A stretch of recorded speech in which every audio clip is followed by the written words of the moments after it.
जम्मू कश्मीर में असेंबली के इलेक्शन रंग पकड़ रहे हैं और 10 ही दिन बचे हैं। आपको बता दें, जिस तरह से सभी पार्टियां दमखम दिखा रही हैं, वहीं आजाद उम्मीदवार भी जनता के बीच पहुंच रहे हैं और अपने लिए वोट मांग। एडवोकेट संजीव शर्मा जी हैं जो कि इस बार मैदान में उतरे हैं और आपको बता दें, पुंछ में ये इससे पहले भी जो है म्यूनसिपैलिटी के चुनाव में इलेक्शन लड़ चुके हैं और इस बार है कि जिस तरह से बड़ी बड़ी पार्टियां जो है प्रचार में उतर चुकी है और आप भी पहली बार जो है एमएलए के ये जो इलेक्शन होने वाले हैं इनमें आप जो है उम्मीदवार उतरे हैं। किस तरह की सर रणनीति लेकर सामने आए हैं और क्या मैनिफेस्टो जो है आपकी तरफ से सामने रखा गया है? धन्यवाद जी। सबसे पहले तो मैं आपका धन्यवाद करता हूं कि आपने मेरी आवाज़ जो है आपके माध्यम से जन जन तक पहुंचेगी। तो जहां तक इलेक्शन कंटेस्ट करने का जो मुद्दा है, तो इस बार हमने लास्ट मोमेंट पे ये डिसाइड किया कि इस बार हमें भी इलेक्शन लड़ना है, क्योंकि पिछले 20 साल से ज़्यादा हो गए मैं यहाँ लोगों के बीच में काम कर रहा हूँ, मैं सोशल वर्क कर रहा हूँ। जैसे आपने कहा, मैंने म्यूनसिपैलिटी का इलेक्शन लड़ा, उससे पहले मैंने धर्मसभा का इलेक्शन लड़ा। तो पॉलिटिक्स में स्टूडेंट पॉलिटिक्स से है। मेरी बैकग्राउंड अखिल भारतीय विद्यार्थी परिषद है। मैं विद्यार्थी परिषद में अपने स्कूल टाइम से ही जो है वो एक्टिव रहा हूँ। कॉलेज में रहा, फिर यहाँ सिटी यूनिट में रहा, डिस्ट्रिक्ट यूनिट में रहा। तो उसके बाद बड़ा लंबा कैरियर मेरा कांग्रेस के अंदर रहा। मैं यूथ का प्रेसिडेंट रहा, फिर सीनियर वाइस प्रेसिडेंट था मैं कांग्रेस का, जब मैंने 2021 में कुछ कारणों से जो मैंने कांग्रेस को छोड़ा। तो इलेक्शन कंटेस्ट करने के जहाँ तक सवाल है, मैं आपको बताता चलूँ कि जितने भी यहाँ कैंडिडेट लड़ रहे हैं, चाहे वो नेशनल कॉन्फ्रेंस से हो, पीडीपी से हो, या अपनी पार्टी से हो, या बीजेपी से हो, या कुछ इंडिपेंडेंट भी हैं, वो लोग सब आजमाए हुए लोग हैं। उनमें से कुछ फार्मर एमएलएज हैं, कुछ इस टाइम डीडीसी हैं। वो सब लोगों के आजमाए हुए लोग हैं। अब पिछले 3 साल से यहाँ 2-3 कैंडिडेट ऐसे हैं जो डीडीसी हैं। अगर वो डीडीसी खुद नहीं है, उनके घर से कोई ना कोई डीडीसी है। कुछ ऐसे कैंडिडेट हैं, अगर वो खुद एमएलए एमएलसी नहीं है, लेकिन उनके घर से लोग एमएलसी रहे हैं। ये पूरा जो, अगर हम पीछे बात करें, तो ये सब लोग आजमाए हुए लोग हैं। इन्होंने जनता के लिए क्या किया। आज भी हम बेसिक मुद्दों की बात कर रहे हैं। अब मैनिफेस्टो की बात कर रहे थे। आज भी मुझे बड़े दुख के साथ, मैं दुख भी नहीं कहूँगा, शर्म के साथ ये कहना पड़ रहा है कि आज भी हमारे मैनिफेस्टो के पहले जो 3 पॉइंट है, आज भी हेल्थ, पानी, बिजली और एजुकेशन। और मैं आपको बताता चलूँ कि मैं पिछले 20 साल से ज़्यादा एक्टिविज्म कर रहा हूँ। तो 20 साल पहले भी जब कोई मीटिंग्स होती थी, यही मुद्दे सरकार के सामने रखे जाते थे। और आज भी बड़ी बदकिस्मती है हमारी पुंछ निवासियों की कि आज भी यही मुद्दे हम लेके इलेक्शन में आए हैं। हमारी यहाँ किसी ने नहीं सुनी। ये लोग जो असेंबली में बैठे रहे, ये सेंटर में इनकी पार्टियों ने हुकूमत की, लेकिन इस जो हमारा ये बॉर्डर डिस्ट्रिक्ट, दूर दराज का डिस्ट्रिक्ट है, इसके बारे में किसी ने नहीं सोचा। आज भी देखिए हॉस्पिटल की हमारी क्या हालात है। आप मीडिया वाले हैं, आपके पास आए दिन शिकायतें रहती हैं। एजुकेशन स्ट्रक्चर कैसा है हमारा। मैं खुद एक प्राइवेट इंस्टीट्यूशन चलाता हूं, लेकिन मेरी ये कोशिश रही है कि अगर गवर्नमेंट का एजुकेशन इंफ्रास्ट्रक्चर अच्छा हो जाए तो ऑटोमेटिकली जो है वो प्राइवेट स्कूल जो बंद हो जाएंगे, लेकिन उसके ऊपर कोई ध्यान नहीं दिया है। आए दिन आपके माध्यम से ही मैं देखता हूँ कि सरकारी स्कूल की बिल्डिंग्स का क्या हाल है। हालांकि इतनी फंडिंग आती है, हर चीज़ आ रही है, पढ़े लिखे, प्राइवेट स्कूलों से ज़्यादा पढ़े लिखे लोग इन स्कूलों में काम करते हैं, लेकिन वही जो हालात देख रहे हैं वो वैसा ही है। तो ये सारी चीज़ें ध्यान में रखते हुए हमने सोचा क्यों ना हम भी इस बार इलेक्शन लड़ें, क्योंकि पीछे आपने देखा कि हमने पहाड़ियों के लिए एक बहुत बड़ी मूवमेंट चलाई, जिसमें मैं एक्टिव रहा। जब तक एसटी स्टेटस नहीं मिला, मैं 3 साल अपने घर नहीं आया। मैं घर आता था, 2-4 दिन रुकता था, फिर पैसे लेता था, दिल्ली जम्मू मीटिंग्स करवानी, लोगों से मिलना, मिनिस्टर से मिलना, उनसे गुहार लगानी कि हम पहाड़ियों की जो 40 साल से पुरानी डिमांड है उसको पूरा किया जाए। और आखिरकार हमें वो एसटी स्टेटस जब मिला तो हम वापस अपने घरों को लौटे। ये सारे मुद्दे जो हमने ध्यान में रखते हुए क्या हमने जो सोचा कि हमें कोई लालच नहीं है। मेरे मालिक ने, उस ऊपर वाले ने मुझे हर चीज़ से नवाजा हुआ है। मुझे ऐसी कोई लालच नहीं है। कल मैं अगर एमएलए बनता हूँ या कहीं पहुँचता हूँ तो मेरे को कोई अपनी लालच होगी। मैं इस जनता के लिए पहले काम करता रहा हूँ, आगे भी काम करूंगा। ये लोग आजमाए हुए लोग हैं जिन्होंने हमारे इस डिस्ट्रिक्ट के लिए कुछ नहीं किया।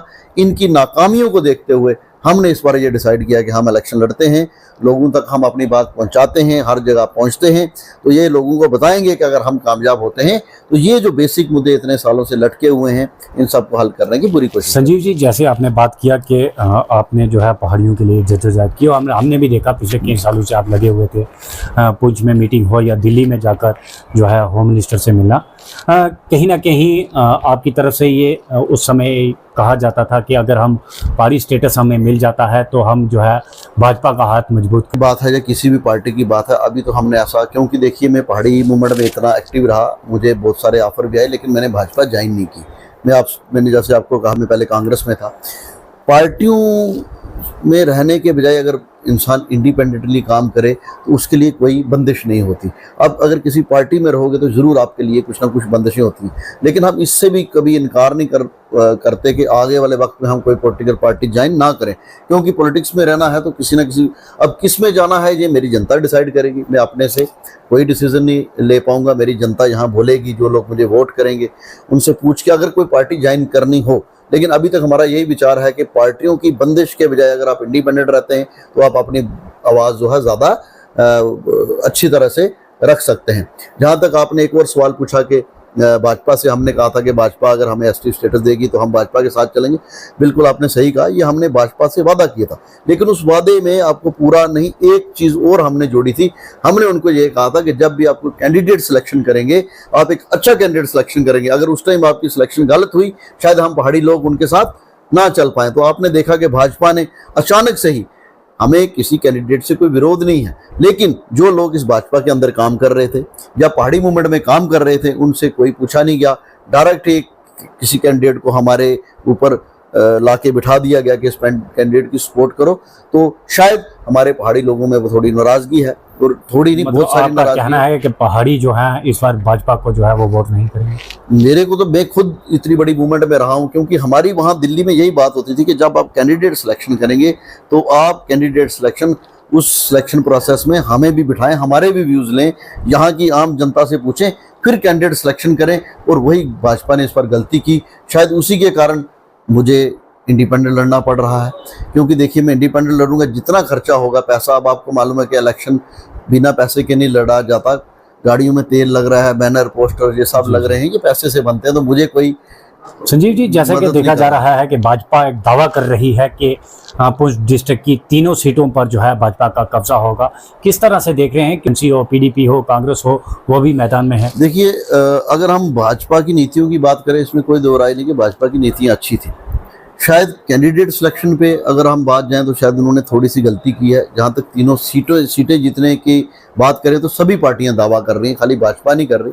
अगर आप नेशनल कॉन्फ्रेंस के पास जाएंगे, वो भी कह रहे हैं कि हमारे कैंडिडेट जीतेंगे, क्योंकि नेशनल कॉन्फ्रेंस और कांग्रेस इस बार अलायंस में लड़ रहे हैं। जैसे सुरनकोट के, यहाँ पुंछ में नेशनल कॉन्फ्रेंस के कैंडिडेट हैं, सुरनकोट में कांग्रेस के कैंडिडेट हैं, मेंढर में नेशनल कॉन्फ्रेंस के कैंडिडेट हैं। ये दोनों पार्टियां अलायंस में लड़ रही हैं, तो सभी लोग अपना अपना दावा कर रहे हैं। लेकिन आज वोटर समझदार है, वोटर को ये समझ आती है कि उसका वोट कहाँ जाना चाहिए, वोट उसी को दें। मैं तो रिक्वेस्ट करूंगा कि मुझे मत दें। अगर मुझे लग रहा है कि आप लोगों को कि संजीव शर्मा आपके लिए एक अच्छा कैंडिडेट, तो मुझे ज़रूर वोट करें, क्योंकि बाकी लोग सारे आजमाए हुए लोग हैं। तो वोटर आज समझदार है, वोटर ये समझता है कि उसका वो किस कैंडिडेट को वोट दे ताकि कल कैंडिडेट उनकी बात सुन सके। आप बहुत देर कांग्रेस में रहे हैं और कांग्रेस की नीतियां आप जानते भी हैं अच्छी तरह से, क्योंकि बहुत देर तक आप कांग्रेस के साथ चले हैं। और कल कांग्रेस के एक दिग्गज नेता जो हैं, अगर हम बात करें तो खनेतर के अंदर आए हुए थे, उन्होंने ये कहा कि जितने भी आज़ाद उम्मीदवार जो है मैदान में उतरे हैं, इन्हें भाजपा ने जो है वो उतारा है ताकि एनसी को मार दी जा सके या कांग्रेस को मार दी जा सके। देखिए, सबसे पहले मैं उनको ये जवाब दूंगा कि कांग्रेस को ये बोलने का कोई हक नहीं, क्योंकि कांग्रेस ने मैदान छोड़ दिया। जो मैदान छोड़ के भाग जाता है तो उसको इस तरह की बयानबाजी नहीं करनी चाहिए। और उनका मैं एक और बयान सुन रहा था, उन्होंने कुछ सुरनकोट में भी कोई बयान दिया है, वो हमारे इस एरिया के लिए बयान अच्छा नहीं है, क्योंकि हम यहाँ कम्युनल हार्मनी में रहते हैं। वो उन्होंने ऐसा गलत बयान दिया। मुझे भी थोड़ी सी वीडियो कहीं से आई, वो कांग्रेस के कैंडिडेट का प्रचार कर रहे थे सुरनकोट बफलियाज के अंदर। उन्होंने वहाँ जो बयान दिया, वो बयान हमारे इस एरिया के लिए अच्छा नहीं है, क्योंकि हम यहाँ लोग मिलजुल कर रहते हैं, सभी धर्मों को लेकर यहाँ मिलजुल कर रहते हैं। अगर वो ये बात कह रहे हैं कि भाजपा ने इन कैंडिडेट को खड़ा किया है, तो अगर पुंछ के अंदर सबसे ज़्यादा हमारे खड़े होने से किसी को नुकसान हो रहा तो वो भाजपा को हो रहा है। तो ये जाहिर सी बात है, भाजपा तो हमें खड़ा करेगी। सर कहीं ना कहीं ये भी है कि संगठन के लोग भी आपसे जिस तरह से मिल रहे हैं, लोग कह रहे हैं आपसे मिल रहे हैं, आपके को कहीं उन्होंने ऑफर जो है वो दिया है और आपने वो ऑफर ठुकरा के जो है आज़ाद उम्मीदवार के तौर पर आप सामने आए। कहीं ना कहीं भाजपा की ये कोशिश तो रही है कि संजीव शर्मा को जो है पार्टी के साथ जोड़ा जाए। देखिए, कोई शक नहीं इसमें, मैं कोई दो राय नहीं कि हमारे पास लोग आए, उन्होंने हमसे रिक्वेस्ट की, लेकिन मैंने उनको यही बात उस टाइम कही कि मैं उस परिवार से या उस कम्युनिटी से बिलोंग करता हूं जो मेरे इर्द गिर्द हर तरह के लोग रहते हैं। मेरी दोस्ती हिंदू में भी है, मुस्लिम्स में भी है, सिख्स में भी है। सभी लोगों के प्यार और आशीर्वाद से मैं यहाँ खुद, हमने ये हमारा अपना निजी फैसला है कि हम इंडिपेंडेंट लड़ें। उन लोगों ने हमें कहा कि आप ऐसा, मैंने उनको यही बात की, मुझे अपने लिए कुछ नहीं चाहिए, आप मुझे बताओ आप हमारे लिए, हमारी आवाम के लिए क्या करेंगे कि मैं विड्रा कर लूँ, लेकिन ऐसा कुछ मुझे तरीका बताएं कि आप लोग जब पावर में आएंगे तो हमारी इस पुंछ की जनता के लिए, इन लोगों के लिए आप क्या करोगे। लेकिन उनके पास कोई जवाब नहीं था। तो मैंने उनको कहा जी आपके पास अगर कोई जवाब नहीं है तो जाहिर सी बात है कि अगर हम इलेक्शन में उतरे हैं, जीत हार अलग बात है, लेकिन हम लोगों की आवाज़ तो बनेंगे, अपनी आवाम की आवाज़ तो बनेंगे। आज लीडर वो होना चाहिए कि जिसके पास आवाम ईजिली अप्रोच कर सके, वो ईजिली अवेलेबल हो सबके लिए। संजीव शर्मा यहीं पुंछ में रहता है, पुंछ में लोगों के साथ रहता है। आपने मेरा देखा होगा 20 साल से मैं हर एक कम्युनिटी, हर एक तबके के साथ मेरा कनेक्शन है, मैं हर किसी से मिलता हूं और मेरी आगे भी यही कोशिश रहेगी कि मैं, जीत हार अलग चीज़ है, मैं आप इस सियासत में हम पूरी तरह से उतर चुके हैं और इसके बाद भी कोई इसी तरह के भी कोई लोग हैं जो मुझे वोट करेंगे या नहीं करेंगे, मैं हर एक की सेवा के लिए हमेशा तत्पर रहूँगा। जिसको भी आज भी अगर किसी को परेशानी है, मेरा नंबर कहीं से भी आप ढूंढ लीजिए, मेरे सोशल मीडिया अकाउंट्स के ऊपर मेरे नंबर हैं। कोई भी मुझसे कॉन्टैक्ट करता है, आज भी मैं काम करता हूँ, आगे भी करता रहूँगा। तो ये जो जितने भी ये वादे इस तरह के किए गए थे, वो वादे मुझे इलेक्शन ट्रेंड लगे और हमने उस पर इनकार। संजीव जी, देखा गया है कि जितने भी एमएलए के इलेक्शन पहले हो चुके हैं, सब में जो है हमारा जो एमएलए चुन के आता रहा, मंडी लॉरेंस साविया यहाँ का आता रहा। क्या जनता के बीच आप पहुंच रहे हैं? लोग किस तरह का बदलाव जो है वो चाहते हैं? क्योंकि पिछले कई सालों से हम देख रहे हैं कि जो हमारे यहाँ एमएलए रहे हैं, पर लोग बदलाव जो है वो चाहते हैं। क्या आप भी लोगों के बीच पहुंच रहे हैं? लोगों के लोग अभी भी कंफ्यूज हैं, हम लोगों के बीच पहुंच रहे हैं। लोग इसी कंफ्यूजन में हैं कि ये नए लोग हैं, क्या हमें इनके साथ जाना चाहिए या नहीं जाना चाहिए। तो हम लोगों को यही मैसेज देते हैं, हम नए लोग हैं, लेकिन हम नए इलेक्शन में नए हैं, सोशल वर्क में हम नए नहीं हैं। जितने ये एमएलए या पुराने एक्स एमएलए या डीडीसी या कोई अपने जिनके कोई घराने वाले कोई एमएलसी रहे हैं, डीडीसी रहे हैं, उनको लोगों ने देखा है, उन्होंने काम किया है। हमने 20 साल सोशल वर्क किया है, 20 साल से ज़्यादा, 20 साल में इन शॉर्ट बोलता हूँ, 20 साल से ज़्यादा हर तरह का सोशल वर्क हमने किया। हमने ये नहीं देखा ये किस कम्युनिटी का है, ये किस रिलीजन का, हमने कभी नहीं देखा। जो हमारे पास आया, जिसने हमें कहा, हमने वो काम उसका किया। तो हम यही कहेंगे कि लोगों को हम ये अपील करेंगे जो वो कन्फ्यूज़न में हैं वो ना रहें, हम जैसे नौजवानों को मौका दें, हमें आजमाया, हम लोगों ने हमें पहले आजमाया हुआ है। सिर्फ हम आपके चैनल के माध्यम से उनको कहेंगे कि हम पहले से भी काम कर रहे थे, अगर आप अपने वोटों की ताकत हमें देंगे तो हम उससे भी बढ़ चढ़कर काम करेंगे और हर एक एरिया तक पहुंचने की कोशिश करेंगे। अगर आप सनी जी यहाँ से ऊपर पीछे दूर दराज के गाँव में चले जाएं तो मुझे लगता है कि आज भी हम जाते हैं गाँव में, बिजली की तारें खम्भों के साथ नहीं, पेड़ों के साथ रखी हुई हैं। क्या वो जो लोग जिन्होंने जैसे आपने कहा मंडी लोरल उस बेल्ट में, और ज़्यादा हालत उन्हीं एरियो की ख़राब है। हमारा यहाँ वाला नीचे वाला एरिया देख लीजिए, फिर अच्छा टाउन अच्छा है, टाउन के इर्द गिर्द के इलाके अच्छे हैं।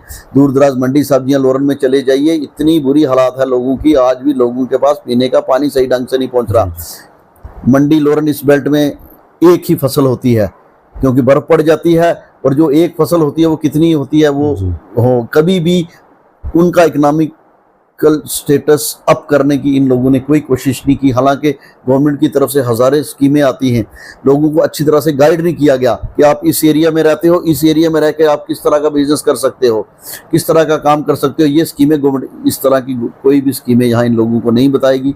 ये लोग सिर्फ एक टैंकी और बाथरूम तक जो है उनको महदूद किया गया, उससे ज़्यादा ये लोग नहीं जानते। क्यों? क्योंकि इनके लीडर ही खुद शायद, मुझे लगता है कि ये नहीं जानते थे इस तरह की गवर्नमेंट की स्कीमें आती हैं जिसमें करोड़ों रुपए का फंड आता है, लाखों का भी नहीं, करोड़ों रुपए का फंड आता है। वो फंड इसलिए आता है कि जो गरीब तबका है उसको कैसे अपलिफ्ट किया जाए, उनको कैसे उठाया जाए। लेकिन इन लीडरों की ये नाकामी रही कि उन लोगों को ये स्कीमें बता नहीं सके और आज भी उन लोगों की हालत बहुत ख़राब है। ये थे हमारे साथ संजीव शर्मा जी। आपको बता दें इंडेड हैं, रिक्शा जो है इनका चुनावी निशान है। और आपको बता दें जिस तरह से बड़ी बड़ी पार्टियां बड़े बड़े दावे कर रही हैं, 10 सालों में वो दावे जो हैं हमने खोखला देखे हैं। और जिनसे भी हमने बात की है उनका यही कहना था कि इस बार हम जो है एक नए चेहरे को जो है वो सामने लाएंगे। और आप हमारे कमेंट बॉक्स में जाकर कमेंट कर बता सकते हैं कि आप इस बार कौन सा उम्मीदवार अच्छा समझते हैं और कौन सा उम्मीदवार आपको जो है यहाँ पर डेवलपमेंट करवा सकता है और आपकी हर एक बात का सल्यूशन निकाल सकता है। ये थे संजीव शर्मा जी।